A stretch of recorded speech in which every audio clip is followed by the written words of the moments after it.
Why is the president willing to be so patient with and so deferential to Saudi Arabia? Secretary of State Mike Pompeo briefing the president this morning on his emergency travel to Saudi Arabia and Turkey after the disappearance and apparent murder of the journalist Jamal Khashoggi.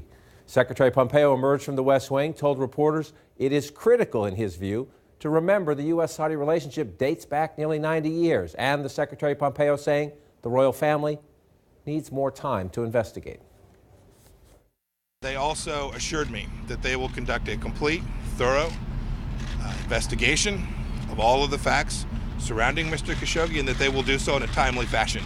I told President Trump this morning that we ought to give them a few more days to complete that so that we too have a complete understanding of the facts surrounding that, at which point we can make decisions about how or if the United States should respond. CNN's Caitlin Collins live for us at the White House. And Caitlin, we did not learn a whole lot new there.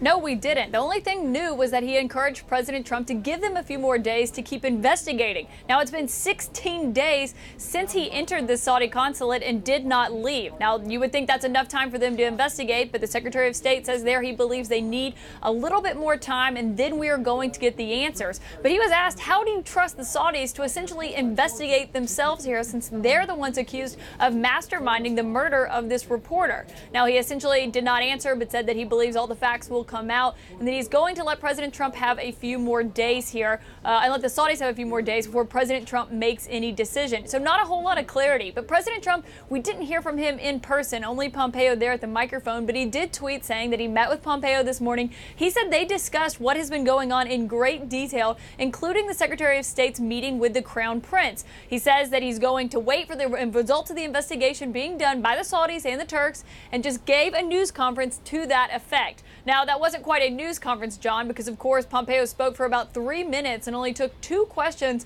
though the reporters standing there had many more questions to ask him. But what we do know, and what could be the first indication of how the administration is going to respond to this, is the Treasury Secretary, Stephen Mnuchin, is no longer going to that investment conference in Riyadh. Now, that's what he was scheduled to leave for, a multi-country trip, leaving tomorrow, and that was going to be a big part of it. And a lot of critics said that if he did continue to go, that it would seem to be some kind of signal of support from the United States to send someone in such a high-ranking position as Mnuchin's to this conference, despite the fact that we've seen several executives drop out. But Mnuchin has made a decision. He will not be going, and we are told, John, that no other government officials will be going in his place to that investment summit in Riyadh.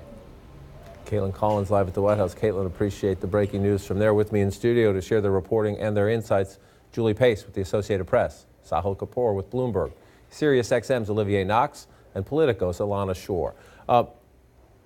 Why, to start with? This is complicated, and it's easy to say, condemn the Saudis, be more forthcoming. They have every right. They don't want to undermine the royal family, even if you're mad at the royal family. You don't want to undermine the regime. That could cause a global recession. But Secretary Pompeo has not expressed outrage. He has not called it a murder. He has not said it is reprehensible. You can chastise your friends and maintain a relationship. Why? Well, to your point, there has just been some lack of basic things from this administration, like sympathy for this journalist family, for example, or just general outrage over a disappearance, an apparent murder, the lack of answers that are being provided, and we're not even getting any of that from this administration. And I think that just speaks to all of these complications with the U.S.-Saudi relationship. And certainly the administration seems to be showing more concern about things like Saudi Arabia's role in fighting terrorism, the $100 billion arms deal, and just the general affinity, frankly, that the president and people in his administration have for the Saudi royal family. They seem to be showing more deference to those things than just the general concern over what happened inside this consulate. Right. They made a bad call. They're not the first to make a bad call. There were people in the previous administration that called Assad in Syria a reformer. They made a bad call thinking this crown prince was a reformer. It turns out he's more of a brutal thug. But listen to the Secretary of State here when he was asked, very good question. So essentially, you're telling us to wait, be patient, and trust the Saudis to investigate the Saudis. We're all going to get to see the response that the Kingdom of Saudi Arabia takes with this. When we see that, we'll get a chance to determine, all of us will get a chance to make a determination with respect to the credibility and the work that went into that, whether it's truly accurate, fair, transparent in the very way that they made a personal commitment to me. And the Crown Prince also made a personal commitment to the president when he spoke to him believe it was night before last. There are many saying they just seem to be giving the Saudis more time to come up with whatever story they're going to come up with. Yeah, and Caitlin had a good point. More time, it's not just a few more days. He went missing October 2nd, right? So this is actually a pretty long span of time for an event that occurred inside the Saudi consulate. I mean, it's not super plausible that they've needed all this time to investigate and figure out exactly what happened.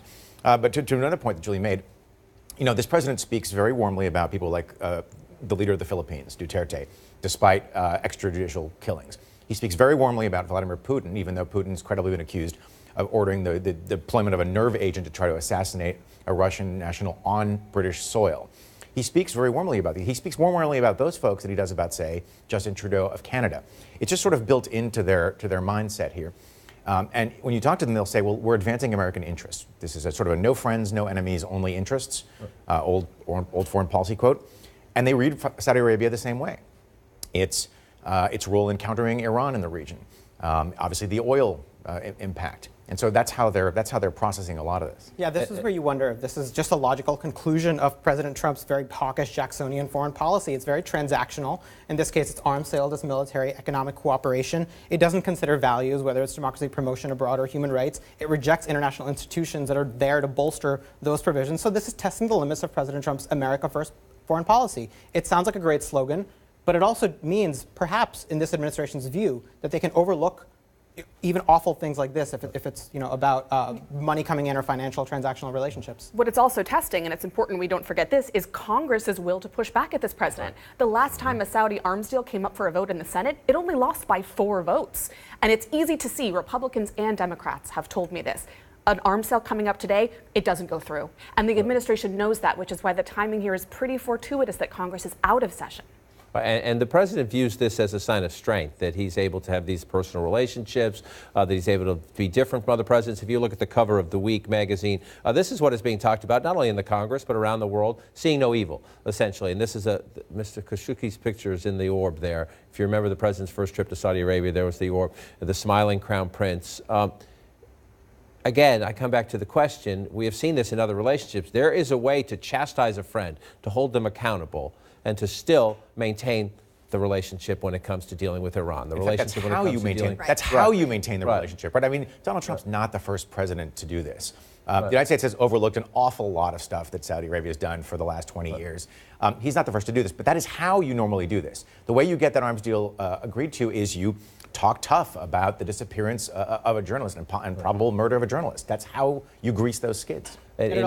In his final column, I just want to get to this into the conversation. In his final column that the Washington Post published today, Mr. Khashoggi wrote this: Arab governments have been given free rein to continue silencing the media at an increasing rate.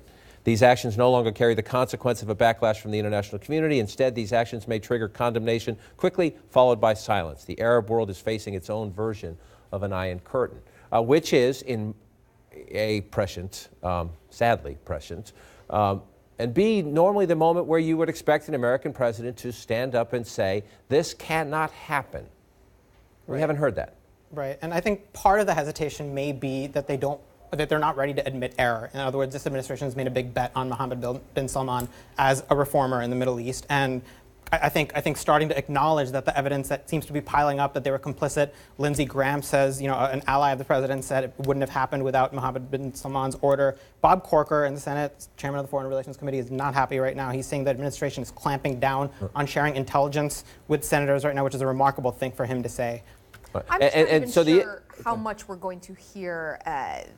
How much we're going to hear that type of rhetoric from this administration if we do get more evidence than we already have, because in other situations like this, and there have been many around the world where there's some type of clear human rights violation by a strategically important country, this president, because of what he says are U.S. interests, just doesn't often get to the point where he's willing to speak out. And again, I'm just not sure if we are going to get some kind of hard evidence from the Saudis that you will see the president take the steps that Khashoggi was talking about in his final op-ed. Right, and one of the complications now is that the Turks are conducting their own investigation, and they're not friends of the Saudis.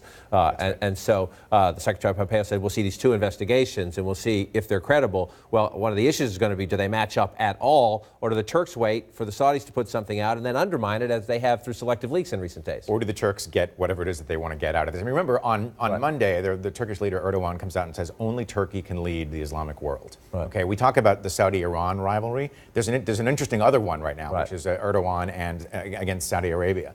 So what are they've been playing this really well. There was a great New York Times piece yesterday, I think, that detailed the way the leaks ebb and flow according to whether the Turks are getting what they want from the coverage and from the Saudis. And your point, John, is a really important one. If the administration allows this to stand, how do other autocratic leaders perceive it in their potential relationship with the United States? Do they believe there's going to be something to lose if they commit horrible atrocities, including murdering a journalist? You know whose voice I really miss in this is John McCain. He's the one who wrote the law that Bob Corker is now trying to invoke to get an investigation into sanctions. I mean, we really feel that absence of a Republican hawk who can speak about human rights in that way. The administration is not doing it.